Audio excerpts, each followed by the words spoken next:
Le biopic présente Kate del Castillo dans La droga y el amor. Kate del Castillo est née le 23 octobre 1972 à Mexico.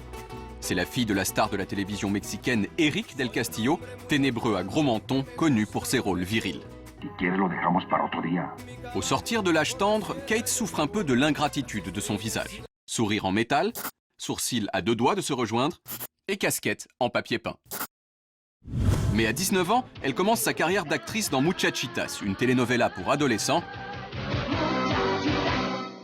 dans laquelle elle se fait draguer par des playboys au sex-appeal d'un autre temps. Ça te dit qu'on sorte ensemble ce soir? Non, j'ai promis à ma mère qu'on irait faire des courses. Kate enchaîne alors pendant 20 ans des rôles de mauvaise qualité dans des séries de mauvaise qualité. Au début des années 2010, Kate devient étrangement musclée. Abdos, gros pecs, deltoïdes de bâtard. Ce qui l'a probablement aidé à obtenir le rôle de sa vie dans La Reina del Sur, où elle joue une grande baronne de la drogue. Pour qui tu m'as prise? Un de ces paysans que tu tortures? Sans doute secouée par son rôle, Kate enjambe alors la frontière qui sépare la réalité de la fiction et elle écrit une lettre sur Twitter à Joaquín El Chapo Guzmán, le plus grand trafiquant de drogue au monde, lui aussi mexicain et à l'époque recherché par toutes les polices. J'ai plus confiance en El Chapo qu'en nos gouvernements. Courage, monsieur. Faites du trafic avec amour. Tout ça crée une grosse polémique, parce que Guzmán est l'un des responsables de la guerre des cartels au Mexique, qui a fait des dizaines de milliers de morts ces 10 dernières années. Kate se défend sur CNN. C'était une lettre écrite avec le cœur. Je n'ai jamais pensé que ce serait si polémique. Ce que j'ai voulu dire, c'est que le gouvernement nous manipule. Donc j'ai dit, monsieur El Chapo, faisons du trafic avec amour.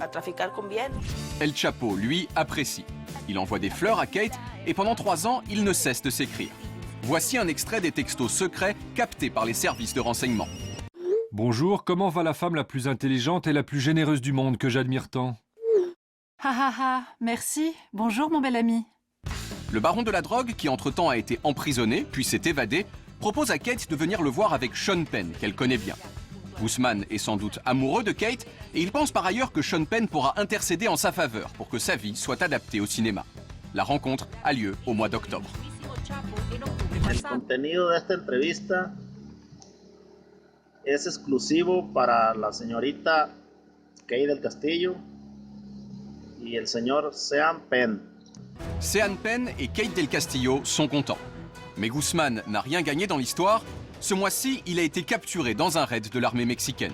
Et selon plusieurs sources, ce sont les échanges avec Kate del Castillo qui ont permis de le localiser. Dans sa cachette, les policiers ont retrouvé des DVD de Kate dans La Reina del Sur. Il semble bien que le plus gros trafiquant de drogue au monde soit tombé par amour pour une star de la télé.